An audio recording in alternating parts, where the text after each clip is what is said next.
Good morning students. Subject chemistry, 11th class Hindi medium. Topic है hydrocarbons और हमारा topic चल रहा था पिछले वीडियो लेक्चर से एल्कीन के रासायनिक गुणधर्म, जिसमें अपन ने पिछले पार्ट में अपन ने बात कर ली थी 4 गुणधर्मों की। उसी टॉपिक को हम आज कंटिन्यू कर रहे हैं। एल्कीन के रासायनिक गुणधर्म में आगे जो रिएक्शन है वो कौन सी है,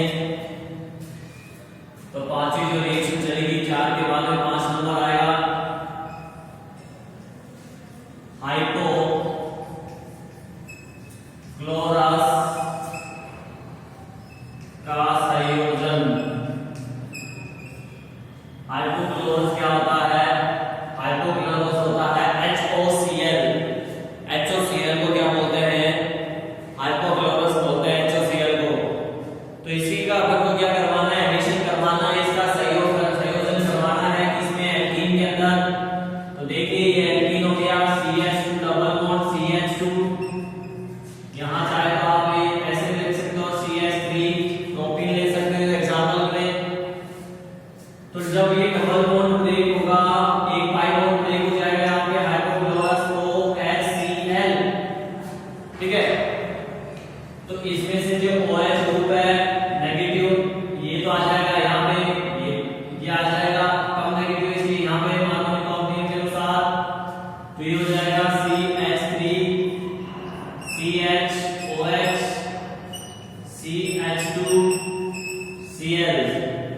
अगली बात समझ में सीधी सी सिंपल सी है। अपन ने पाई बॉन्ड ब्रेक करा तो यहाँ से ये बॉन्ड ब्रेक हो गया, तो OH ग्रुप आ गया यहाँ पे और Cl ग्रुप आ गया यहाँ पे।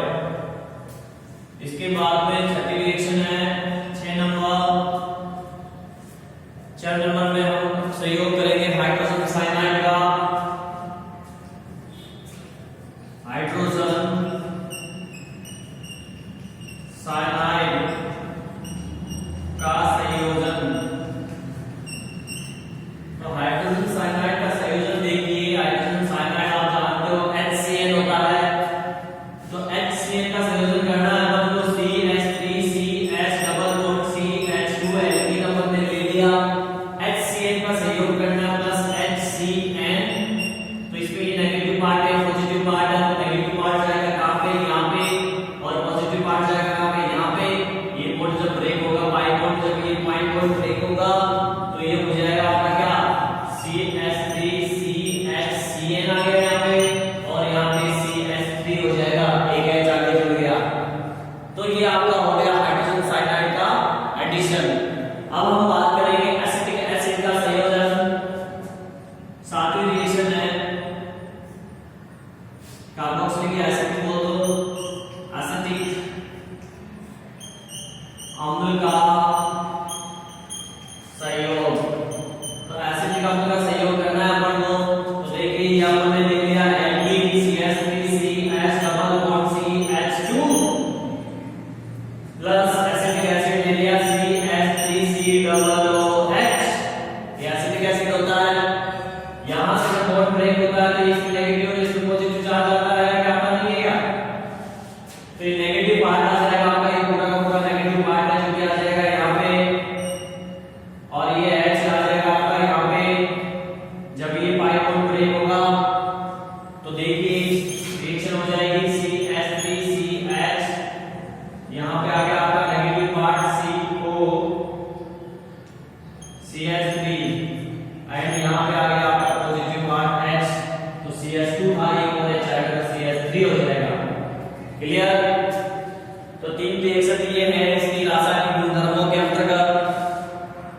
अल्केनॉइड का फॉर्मेशन हुआ है, इसके अंदर अल्केनॉइड बना, ऊपर वाले में एल्कीन साइनाइड बना है। अब आगे बात करते हैं ऑक्सीडेशन विद ऑक्सीजन, यानी कि ऑक्सीकरण करवाएंगे ऑक्सीजन के साथ में। तो ऑक्सीजन के साथ में जब ऑक्सीकरण करवाते हैं सिल्वर की उपस्थिति में 575 केल्विन टेंपरेचर पे, तो देखिए क्या बनता है। अगली रिएक्शन की बात करते हैं।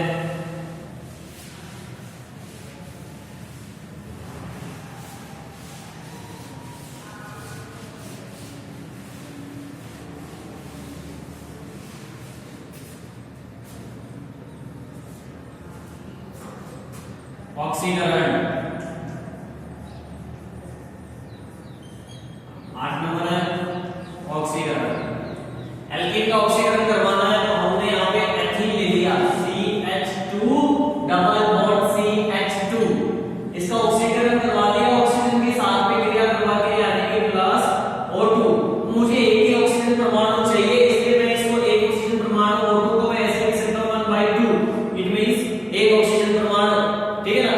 या आप ब्रैकेट लगा के एक ऑक्सीजन लिख दो केवल, अपन को जब एक ही परमाणु चाहिए होता है ऑक्सीजन का, क्योंकि ऑक्सीजन को कभी सिंगल ऐसे नहीं लिख सकते O, क्योंकि ये द्विपरमाणु है, द्विपरमाणु का मतलब ये हमेशा ऐसे आता है O2। अब चाहिए अपन को एक ही ऑक्सीजन, ठीक है, इसलिए मैंने इसके आगे लगा दिया 1/2। 1/2 का मतलब हो गया ये आधा, 2 का आधा कितना हुआ 1, तो ये एक ऑक्सीजन चाहिए अपन को। तो यहाँ भी ये पाई बॉन्ड ब्रेक होता है, जब ये पाई बॉन्ड ब्रेक होता है तो ये कुछ इस प्रकार से नहीं है, एथीन है आपका, तो ये बना लेता है CH2 सिंगल बॉन्ड CH2, ये जो पाई बॉन्ड ब्रेक हुआ यहाँ पे आके ऑक्सीजन जुड़ जाता है इसके अंदर। आई बात समझ में? ये चक्रीय यौगिक की तरह बन गया, इसका नाम है इपॉक्सी एथेन। इसका क्या नाम है? Epoxy ethane. इपॉक्सी एथेन अर्थात एथीन का ऑक्सीकरण करवाते हैं तो इपॉक्सी एथेन बनता है। क्लियर? और ये जो काम होता है, ये काम होता है सिल्वर की उपस्थिति में 573 केल्विन टेंपरेचर पे। सिल्वर उत्प्रेरक की उपस्थिति में इसका ऑक्सीकरण करवाया जाता है 573 केल्विन टेंपरेचर पे, तो आपका इपॉक्सी एथेन बनता है। आगे बात समझें। अब देखिए क्या करना है अपन को। अब यहाँ पे अगली जो रिएक्शन होने वाली है वो ओजोन के साथ है। ओजोन के साथ अभिक्रिया, तो ओजोन के साथ अभिक्रिया अपन कैसे करवाएं? देखिए एल्कीन की ये ले लिया alkene CH2 double bond CH2, ozone क्या होता है? O3 होता है फॉर्मूला, O3 होता है फॉर्मूला। कार्बन टेट्राक्लोराइड की उपस्थिति, कार्बन टेट्राक्लोराइड CCl4, और यहाँ पे कार्बन टेट्राक्लोराइड की उपस्थिति में इसको गर्म करेंगे तो ये क्या होगा? ये बॉन्ड ब्रेक होंगे दोनों के दोनों, कुछ ऐसे CH2 दोनों बॉन्ड ब्रेक हो गया, एक ऑक्सीजन यहाँ पे आ गया, इधर दूसरा बॉन्ड ब्रेक हुआ, एक ऑक्सीजन यहाँ आया, एक यहाँ आया, आपस में ये जुड़ा, 3 ऑक्सीजन है, तीनों साइड हो गए। आगे बात समझ में, ये इंटरमीडिएट कंपाउंड बनता है। ये क्या है? इंटरमीडिएट कंपाउंड है, ठीक है। तो इस इंटरमीडिएट कंपाउंड को क्या करते हैं? जिंक, ठीक है ना, ओजोनाइड है ये, इसको रिड्यूस करते हैं जिंक और H2O के साथ में, जिंक डस्ट और H2O, यानी कि जिंक का चूर्ण लेते हैं, जिंक धातु का, और जल के साथ इसका अपचयन करवाते हैं तो ये एल्डिहाइड देता है। क्या देता है? एल्डिहाइड। तो देखिए एल्डिहाइड कैसे देगा, सामने देखिए, इसका आगे ओजोनाइड, ओजोनाइड है तो जिंक के साथ में इसकी अभिक्रिया करवाई, जिंक 10 और HOH के साथ में H2O जल, ठीक है। तो यहां से एक तो ये फॉर्मिक एल्डिहाइड देता है और जिंक ऑक्साइड देता है, तो ये एल्डिहाइड हो गया HCHO, दोनों इसके निकलेंगे HCHO के, और ZNO ये बाहर एल्डिहाइड देगा, ठीक है ना। तो इस प्रकार से ओजोन के साथ ये क्रिया करके एल्कीन जो है ओजोन के साथ क्रिया करने वाला एल्डिहाइड का निर्माण करते हैं। आइए बात समझें। इसके अलावा पॉलीमराइजेशन रिएक्शन है, बहुलीकरण 10वें नंबर की, 10 नंबर है बहुलीकरण। बहुलीकरण आप जानते हैं, बहुलकों का निर्माण पिछली क्लास में आपने किया होगा, बहुलकों का निर्माण। तो देखिए आप जो है एथीन का बहुलीकरण करवाते हैं, एथीन है इसके NO पर ले ली,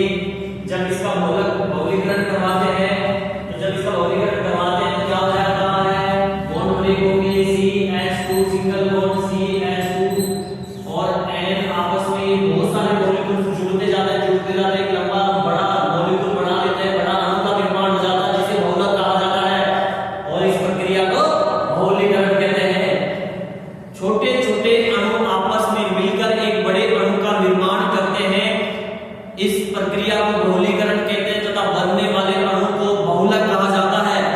तो अब यहाँ पे एथलीन का बहुलीकरण करवाया तो हमारे पास पॉलीएथीन बना, इसका नाम है पॉलीएथीन। आगे बात समझ में, बहुलीकरण कराने से प्राप्त हुआ हमें।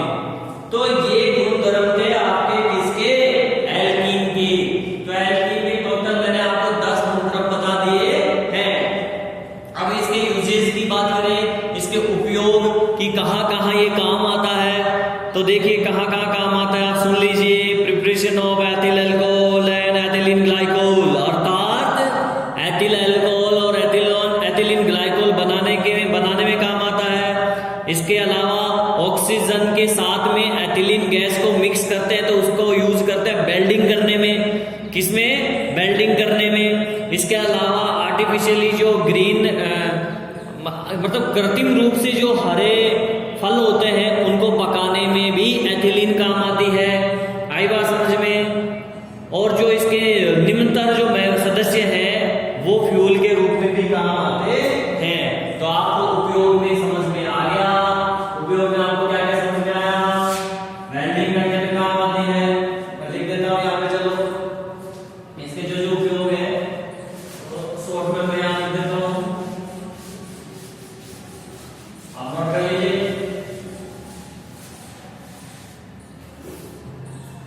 देखिए इसका एल्कीन्स का उपयोग जो है, अल्कोहल, एथिलीन ग्लाइकोल के निर्माण में। दूसरा उपयोग ऑक्सीजन प्लस एथिलीन, दोनों का उपयोग वेल्डिंग करने में काम में लेते हैं। वेल्डिंग नहीं होती क्या, उसके पास 2 सिलेंडर होते हैं, एक सिलेंडर में ऑक्सीजन होती है, एक सिलेंडर में एथिलीन होती है, एसिटिलीन भी होती है कई बार, एसिटिलीन में भी वेल्डिंग का उपयोग किया जाता है। और दूसरी कई तरह की वेल्डिंग होती है, गैस वेल्डिंग होती है, ठीक है ना, इलेक्ट्रिक वेल्डिंग होती है बिजली से इस्पात को बंद करके, तो ऐसे कई तरीके की है, ये वेल्डिंग भी काम आता है। इसके अलावा एथिलीन का उपयोग कृत्रिम फलों को कृत्रिम रूप से हरे फलों को पकाने में, मतलब कि इसका स्प्रे कर देते हैं, इसका इंजेक्शन लगा देते हैं तो जो हरे फल है वो जल्दी पक जाते हैं, किसान लोग इसका उपयोग करते हैं। और इसके जो निम्नतर सदस्य हैं वो ईंधन के रूप में भी काम में आते हैं। आगे बात करते हैं, तो ये इसके मुख्य उपयोग थे। स्टूडेंट्स नेक्स्ट हमारा टॉपिक चलेगा एल्काइन। एल्काइन यानी जैसा कि हमने एल्कीन में पढ़ा है, इनके जनरल प्रॉपर्टीज, इनका बनाने की विधियां, इनके रासायनिक गुण, इनके भौतिक गुण, उपयोग और समायोजकता, वैसे ही सेम एल्काइन में भी ये सारी चीजें हम पढ़ेंगे। तो सबसे पहले इसके बारे में बात कर लेते हैं। साधारण परिचय इसका क्या है, सामान्य परिचय। तो सबसे पहले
एथाइन का कक्षीय संरचना अपने संकरण के अंदर भी बनाया था, फिर से देख लीजिए आप एथाइन का कक्षीय संरचना।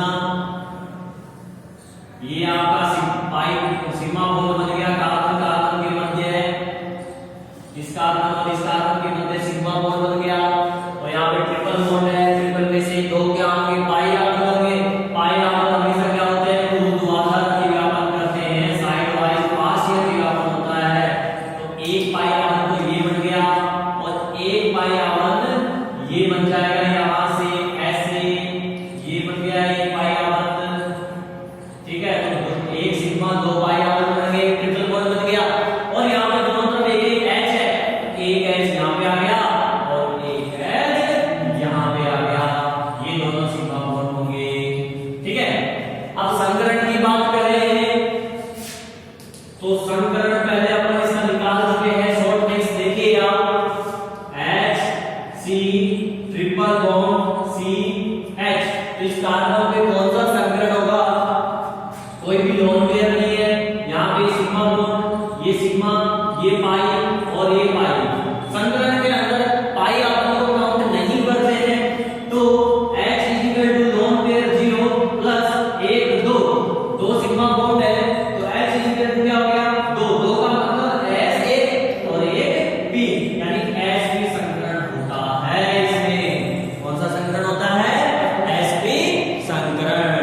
क्लियर, चलो समानता की बात करें अगर हम इसमें, तो समानता इसमें नॉर्मली जैसे एल्कीन एल्कीन है वैसे ही इसमें समानता जो है श्रृंखला समानता, स्थिति समानता और क्रियात्मक समूह समानता पाई जाती है। श्रृंखला समानता आप जानते हो, श्रृंखला में परिवर्तन हो जाएगा क्योंकि पहले हम एल्कीन के अंदर ये बात कर चुके हैं, तो यहाँ पे आप अपने आप ही समझ जाओगे श्रृंखला के अंदर परिवर्तन हो जाएगा। एक सीधी लंबी चेन है वो कन्वर्ट हो जाए ब्रांच वाली में, तो श्रृंखला समानता हो गई।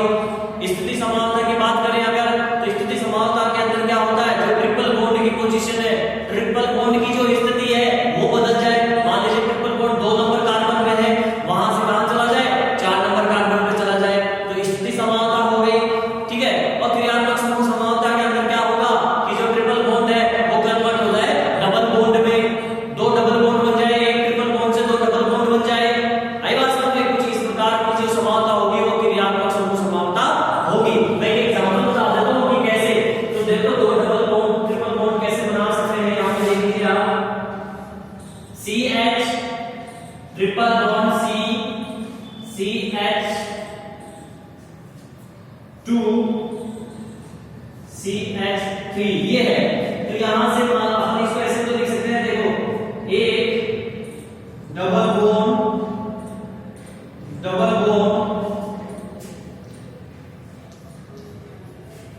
अब यहां लग जाएंगे 2 हाइड्रोजन, यहां लग जाएगा 1 हाइड्रोजन। देखो हाइड्रोजन कितने हैं, 1 3 3 6, यहां पे भी कितने हैं, 2 और 1 3 और 3 6 है। कार्बन 1 2 3 4, कार्बन 1 2 3 4, अणु सूत्र समान है, लेकिन देखो सिंगल ट्रिपल बॉन्ड किसमें बदल गया, डबल बॉन्ड, 2 डबल बॉन्ड बना दिए हमने, तो ये क्रियात्मक समूह समानता हो गई, परिवर्तन हो गया ना, एल्कीन कन्वर्ट हो गया एल्काइन कन्वर्ट हो गया एल्कीन में। तो इस प्रकार से इनमें समानता पाई जाती है। आगे बात समझे, ठीक है। नेक्स्ट हमारा टॉपिक है एल्काइन बनाने की विधियां, कि कौन कौन सी ऐसी विधियां हैं जिनके द्वारा अपन एल्काइन का निर्माण कर सकते हैं। तो पहली जो विधि है वो है एल्किल हैलाइडों से, एल्किल हैलाइडों से एल्काइन का निर्माण। तो देखिए एल्किल हैलाइडों के अंदर क्या करते हैं, अपन डाई हैलाइड लेते हैं CH3 CH CH2 Br और एक Br ये ले लिया। आगे बात समझ में, इसकी क्रिया जो है अल्कोहलिक KOH के साथ में करवाते हैं। किसके साथ में करवाते हैं, अल्कोहलिक KOH।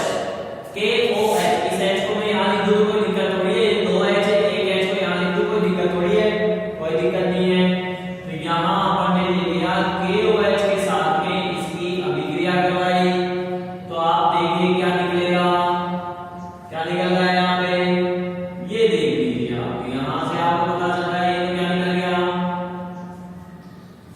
निकल गया, ये क्या निकल गया, H2O निकल गया, H2O निकल गया, ये बॉन्ड फ्री हुआ, ये बॉन्ड फ्री हुआ, तो यहाँ से डबल बॉन्ड बन जाएगा, तो ये हो जाएगा CH3CH डबल बॉन्ड CH बढ़ेगा कि बढ़ेगा, बढ़ गया। अब आगे इसकी अभिक्रिया जो है, मैं इस H को यहाँ लिख दूं तो कोई दिक्कत थोड़ी है तुमको, इस H को यहाँ लिख दूं, अगर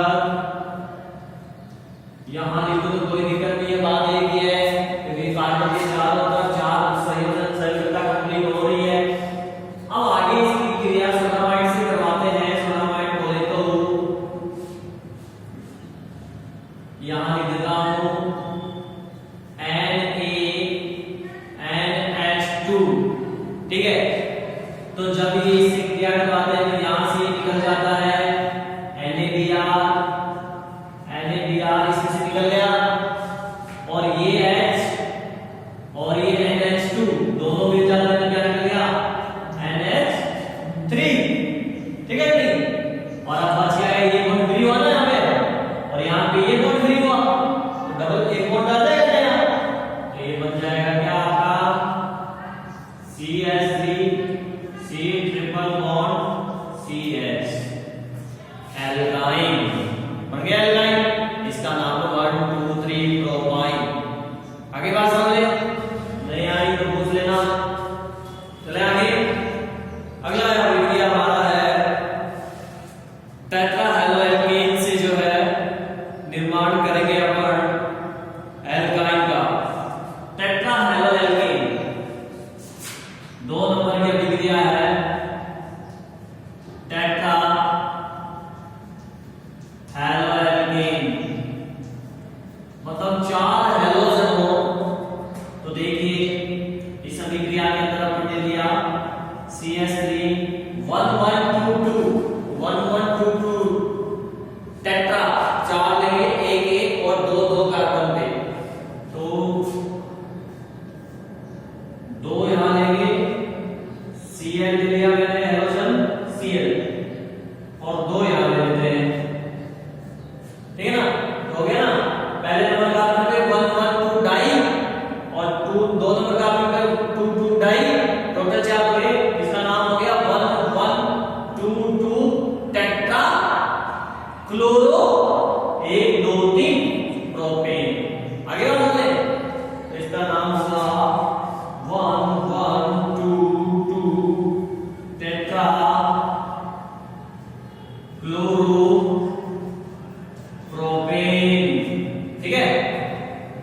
इसकी अभिक्रिया हम करवाते हैं, अब इसका नाम मैंने लिख दिया है तो आपको आसानी से मैं बता दूं कि इसकी अभिक्रिया हम करवाएंगे जिंक के साथ में। किसके साथ में कराएंगे, Zn के साथ में इसकी क्रिया करवाते हैं। 2 अणु ले लेते हैं Zn के और गर्म करेंगे इसको, तो यहां से निकल जाएगा, देखिए डबल बॉन्ड ये फ्री हुआ, डबल बॉन्ड ये फ्री हुआ, टोटल इसके साथ जिंक के साथ निकलेगा पूरा, तो क्या निकल गया आपका 2ZnCl2, जिंक क्लोराइड निकल गया 2ZnCl2, अरे 2 2 4 Cl निकल गए, और 2 जिंक है तो ZnCl2 निकल गया।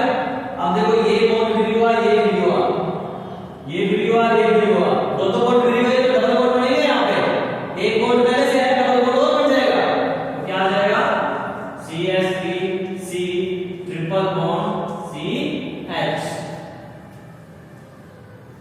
यहाँ पे एक एच, ठीक है, तो ये बन जाएगा आपका ट्रिपल बॉन्ड बन गया, एल्काइन बन गया।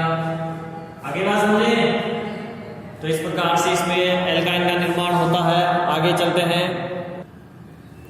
नेक्स्ट अभिक्रिया है तेजम्बा बनाने की विधि। कोल्बे इंपॉर्टेंट है, कोल्बे विद्युत अपघटन, विद्युत अपघटन, कोल्बे विद्युत अपघटन। देखिए इसमें पोटेशियम या सोडियम सॉल्ट ले सकते हैं अपन, कार्बोक्सिलिक एसिड का, कार्बोक्सिलिक एसिड का पोटेशियम या सोडियम सॉल्ट ले सकते हैं इसमें, तो मैंने यहाँ पे ले लिया कार्बोक्सिलिक एसिड का सोडियम पोटेशियम सॉल्ट CH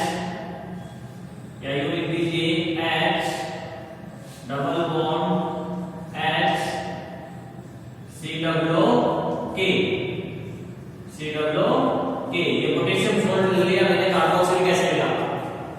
इसके जलीय विलयन में, जलीय विलयन का मतलब हो गया आपका